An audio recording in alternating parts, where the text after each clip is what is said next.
Яңалыклар чыгарылышы үз ишini башлап җибәрде. Студияда Лилия Гатина алга таба кайбер темалар турында кыскача. Чаллылар автобусларда эссе тынчу булуга зарлана. Чаллылар эссе һава торышы белән ничек көрәшә? Объект 70%-ка әзер. Чаллыда заман яшьләр үзәгендә капиталь ремонт дәвам итә. Түзәргә туры килә. Чаллылар автобусларда эссе тынчу булуга зарлана. Җәмәгать транспортында йөрү сынауга әйләнде диялар. Хезмәттәшем вазгыятьне үзе тикшереп карарга булды. Безнең төшерү төркеме җәмәгать транспортын электротехниклар тукталышында көтте. Беренче булып 13-нче маршрут автобусы килде. Пассажирлар белдергәнчә, салонда температура уңайлы, урамда кызу, эссе булуга карамастан автобус эчендә салкынча. Кондиционер работает похоже. На меня дует. Не знаю, как на остальных. Прохладно, хорошо. Раз в неделю пользуемся, да. На огород ездим. Пользуюсь транспортом редко, но в последнее время, смотрю, кондиционеры уже появились в автобусах. Вот. То есть, в принципе, нормально. Окна открывают. 13-нче маршрут автобусын йөртүче хәбәр иткәнчә, салонда климат-контроль системасы эшли. Ул температураны автомат рәвештә 20-22 градус тирәсендә тота. Бу җәмәгать транспортында барда яхшы булса да, башкаларында хәл башкачарак. Пассажирлар сүзләренчә, кондиционерлар барлык салоннарда да урнаштырылмаган. Я пользуюсь маршрутом «Пятеркой». И вот что я хочу сказать, очень душно. Вот вчера с работы ехала на 13-м и сейчас. Вот здесь, на этом маршруте, работают кондиционеры. А вот «Пятерка» — это маршрут всегда переполненный, там невозможно. Я даже вот хожу пешком, чтобы сесть на трамвай и до работы добраться на трамвае. Автобусом каждый день пользуюсь, еду на работу, на учебу. Очень душно, невыносимо. Потею. Кондиционера очень сильно не хватает. Некоторые включают, некоторых не включают. Это как повезет. Может не работает, может что-то неисправно, неизвестно. Тынчу җәмәгать транспортында бару, югары кан басымы һәм йөк кан тамырлары авыруларын интегүчеләргә аеруча кыен. Шуңа күрә җилләткечләр барлык автобусларда да булырга тиеш. 9-нчы маршрутта, мәсәлән, ул юк. Люк только открыто там, и все. Ну, пока такой жары нету, чтоб не терпели. Нормально пока что. Шәһәр хакимиятендә аңлатуларынча, җәмәгать транспортында кондиционер булуын аның комплектациясенә карый. Ул күп төрле факторларга бәйле. Соңгы 2 партия автобуслар гына җилләткечләр белән тәэмин ителгән. Бүгенге көндә транспортка өстәмә мондый җайланма кую каралмаган. Лилия Гатина, Лейсан Габдрашитова, Фәнис Иксанов, Яңалыклар. Суны вакытыннан алда бирделәр. Чаллыда гидравлик сынаулар 13-нче майдан башланды. Норматив буенча белгечләргә турба үткәргечләрне тикшерү өчен 2 атна вакыт бирелә. Әмма Зәп бистәсенең кайбер торак йортларында опрессовка башланганнан соң 4 көн узгач кайнар су бирелгән. Шул ук вакыт эчендә 18 хилафлык очрагы ачыкланган, шуларның 8-е җайга салынган. Эшләр дәвам итә. Торак йортларның 62%-тан артыгына кайнар су бирелгән. Мы в Челнах проводим его традиционно в 6 этапов, делим город на 6 частей. 2 этапа это будет в старой части города, юго-западной части города, будем так говорить. И 4 этапа это будет в новой части города. Әгәр кайнар суны яңадан бирә башлагач, ул бетә икән, үзеңнең идарәче компанияга мөрәҗәгать итәргә кирәк. Гидравлик сынаулардан тыш җылылык челтәрләрен реконструкцияләү эшләре дә алып барыла. Быел 17 километрдан артык турба үткәргечләрне яңартасы бар. Объект 70%-ка әзер. Чаллыда заман яшьләр үзәгендә капиталь ремонт дәвам итә. Масштаблы эшләрне Россия Дәүләт Думасы депутаты, шулай ук Дәүләт Советы һәм шәһәр вәкилләре катнашында партия десанты бәяләде. Урынга безнең төшерү төркеме дә чыкты. У нас появится с этой стороны амфитеатр, то есть мы сможем проводить уличные концерты, уличные мероприятия.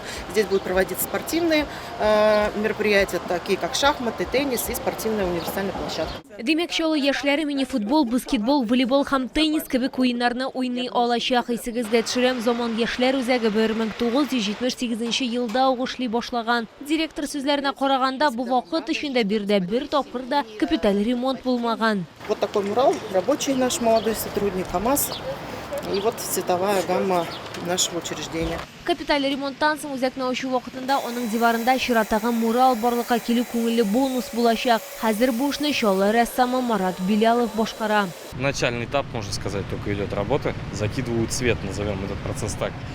То есть наношу все основные цвета, потом буду прорисовывать уже детально каждый элемент. На мурале будет изображен автомобиль КАМАЗ, соответственно, молодой рабочий, то есть автогиганта в лице молодого человека в форме рабочих специальностей. Так как мы центр работающей молодежи, и мы постарались использовать цвета именно вот КАМАЗа, работающей молодежи, это синий, оранжевый, белый, серый, то есть вот такие вот яркие цвета, это цвета молодежного центра «Заман» и цвета работающей молодежи.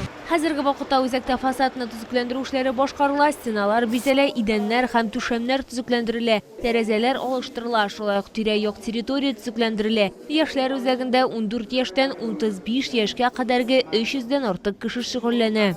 Здесь будет все новое, начиная от кровли, заканчивая системой приточки, вытяжки воздуха, кондиционирования, очищения воздуха, новые пространства. Появляются новые направления развития активности. Ну, например, фиджитал, диджитал, спортивное направление. Востребовано у детей? Востребовано. Этого не было, это будет.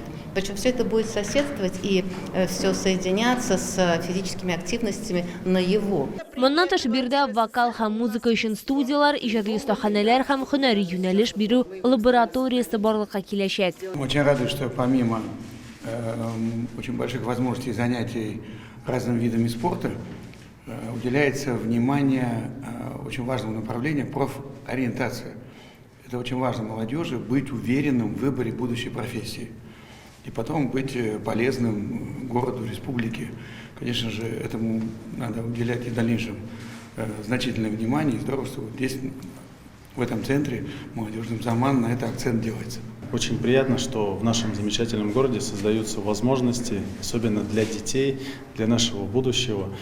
Это площадки, где они могут спокойно заниматься, обучаться, развиваться, находить себя в этой жизни. Потому что чем раньше человек, ребенок поймет, в каком направлении ему двигаться, где он себя видит, тем больше у него будет возможностей для реализации, для становления себя как личности. Заман яшьләр үзәгендә капиталь ремонт республика һәм федераль программасы ярдәмендә мөмкин булды. Аларның берсе яшьләр һәм балалар милли проекты. Бу капиталь ремонт ясалган 28-нче үзәк булачак. Заман үз ишекләрен яшьләр көненә ачачак. Лилия Гатина, Фәнис Иксанов, яңалыклар.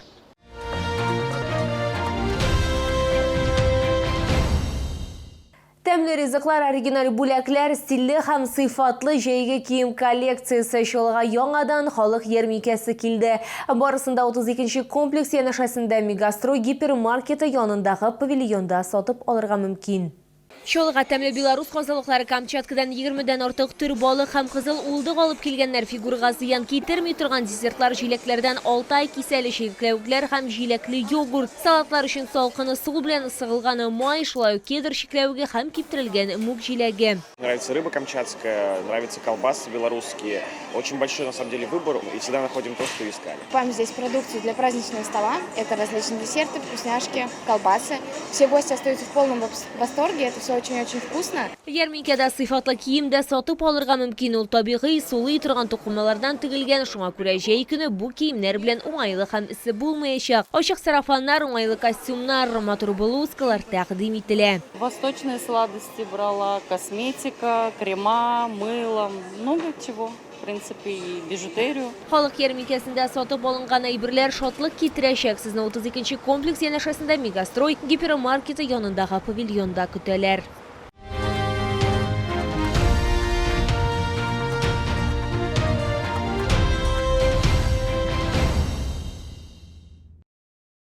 Бу сезгә җиткерәсе соңгы мәгълүматыбыз иде. Мин Лилия Гатина, сезнең белән сау булашам. Исән-имин булыгыз.